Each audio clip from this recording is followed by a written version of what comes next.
Hola, hola, bendecida, pues ya casi tarde de domingo, primer día de la semana, en que celebramos la resurrección del Señor, en que Cristo vive y con Él nosotros tenemos vida y vida en abundancia. Y qué importante se vuelve la comprensión de esta frase dentro del Evangelio que hoy meditamos y sobre todo la implicación que tiene en nuestra vida cotidiana, en nuestra vida de fe. Empecemos primero por el texto del Evangelio que es tomado de San Lucas, en este caso en el capítulo 20. Dice que a Jesús se le presentan los saduceos. Primero entender quiénes eran los saduceos. Hemos escuchado mucho en relación a los fariseos, aquellos que pues se encargaban de la explicación de la fe y bueno, sus preceptos y tal vez la rigidez con la que ellos vivían y la hipocresía que Jesús sacaba mucho en cara de ellos por esas circunstancias. Los saduceos eran otro de los grupos, por decir de alguna manera, de poder dentro de la sociedad y la realidad propiamente del pueblo judío.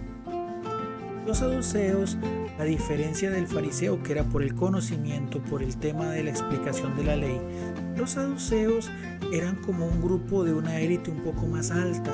Era como la parte aristocrática, la parte que tenía en este caso más bienes, la gente mejor acomodada dentro de esa sociedad judía. Entonces obviamente alcanzaban puestos de poder. Dentro de los saduceos conocidos que podríamos pensar está José de Arimatea, aquel discípulo secreto de Jesús que después de su muerte pide el cuerpo para ser enterrado en una cueva, pues en una especie de sepulcro que era de su propiedad. Entonces el saduceo, como tenía una buena pues posición económica y demás, ellos no creían en la resurrección de los muertos. ¿Por qué? Porque ellos sentían que ya estaban siendo premiados, que no tenían absolutamente nada más a lo que aspirar.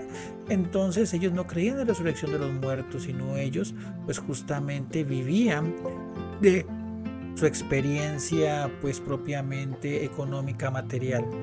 Entonces, con tono de burla, por decirlo de alguna manera, cuestionan a Jesús sobre una práctica que era propia de la ley del antiguo Israel, era la ley del levirato. En la mentalidad judía, cuando un matrimonio no tenía hijos, pues había sido un signo de que no estaban en gracia de Dios. Y para un hombre morir pues justamente sin descendencia, pues era un señalamiento mayor, era una realidad muy difícil de asimilar. Por eso era costumbre dentro de la práctica judía que si un hombre pues moría sin descendencia, el hermano siguiente pues se encargaba de desposar a su madre con el objetivo de hacerle pues mantener el apellido, por decirlo de alguna manera, de aquel que había muerto. Entonces ponen el caso extremo de una mujer que se casa con 7 hermanos y en ese aspecto pues le preguntan que en el momento de la resurrección de quién iba a ser ella esposa, porque no había tenido hijos con ninguno de los 7 hermanos. Lo primero que hay que tener en cuenta es que cuando nosotros pensamos en la resurrección, tenemos que tener claro que es una trascendencia más allá de esta realidad humana que actualmente estamos viviendo. Es una realidad superior, es una experiencia de vida más grande. Por tanto, al final del camino es el primer problema que tienen los saduceos, pensar que es una continuación a lo que estaban viviendo actualmente. Pensar que es prácticamente como encontramos en algunos pues revistas y con todo el respeto del mundo que merecen estos hermanos no católicos, que es un paraíso terrenal, pero prácticamente estas realidades terrenas, pero por decirlo de alguna manera, en un ambiente más utópico, de más paz, y bueno, está un niño abrazado a un león y demás. Eso no es el punto de la resurrección de los muertos, sino el poder gozar de la presencia de Dios.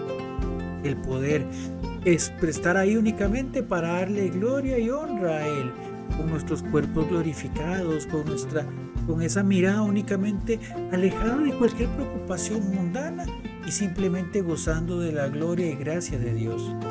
Esa es la experiencia de la resurrección que el Señor nos promete. no una realidad terrena mejorada. Y eso es lo primero que Jesús le hace entender pues, propiamente a los saduceos. E igual nosotros no podemos pensar en un paraíso que es prácticamente este mundo mejorado. No, es otra cosa completamente diferente, viviendo en la gloria de Dios. Entonces eso es lo que Jesús le explica en esa instancia a los saduceos. Y les dice que no, que al final todos seremos como ángeles, no ángeles, que también es otra cosa que tenemos que tener clara. Una cosa son los ángeles como seres espirituales y otra cosa el ser humano resucitado con un cuerpo glorificado, pero seguirá siendo ser humano. No es que nadie se convierte en ángel en el momento que muere. Entonces, unido a todo eso es vivir y aspirar justamente a esa plenitud de la vida que es propiamente la gracia de Dios. Pero para eso también es importante comprender que nosotros aspiramos a esa vida eterna en la medida y en la forma que vayamos viviendo pues justamente esta realidad terrenal.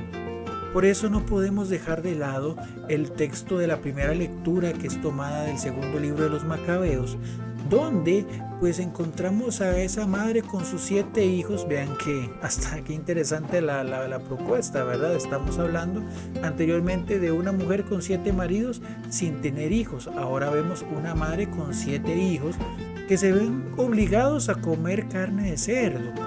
Tal vez eso para nuestras alturas pues no es tan comprensible, pero dentro del contexto de los judíos pues era una incitación a dejar la ley, a dejar la enseñanza que le había dado Dios, a ser desobedientes con la ley de Dios. Entonces ellos se resisten porque para ellos es más importante mantenerse santos ante la presencia de Dios que mantenerse vivos ante un mundo que quieren que le dé la espalda al Señor. Y entonces cada uno de los 7 hermanos ha sido pues torturado queriendo pues mostrar o doblegar la capacidad del otro con el objetivo de que renieguen de Dios, y al final cada uno se mantiene firme en la enseñanza de Dios y se mantiene claro en mantenerse fiel a la ley. Ante el contexto que vivimos actualmente y todo lo que pues el mundo nos pone, ¿estamos nosotros dispuestos verdaderamente, y como lo hicieron estos jóvenes, a morir por mantenernos fieles a la ley del Señor? En un mundo que tal vez ahorita no comer carne de cerdo no es pues un pecado o ir en contra de la ley de Dios. Pero hablemos de relaciones impropias, y no solamente quiero hablar de temas, por ejemplo, en torno a la homosexualidad, sino inclusive en la heterosexualidad, cuando hay parejas de novios viviendo pues en relaciones sexuales fuera de ese bello sacramento como es el matrimonio. Cuando hoy se nos invita a impulsar leyes a favor del aborto o a favor de la eutanasia.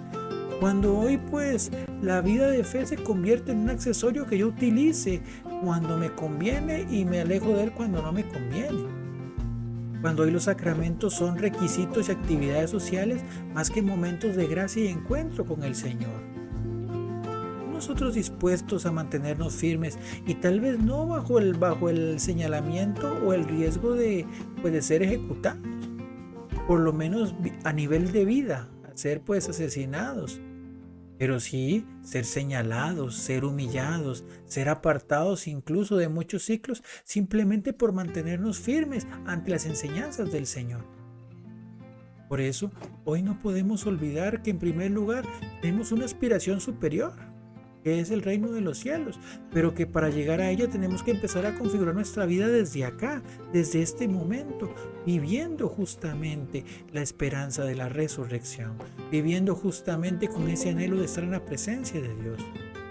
Ojalá que en el Señor podamos encontrar esa valentía y esa fortaleza de aspirar a lo más grande, de aspirar a lo eterno, y vivir justamente con la misma fiereza y con la misma fortaleza de aquellos 7 jóvenes del libro de los Macabeos, para poder así al final de nuestros días gozar de la presencia del Señor.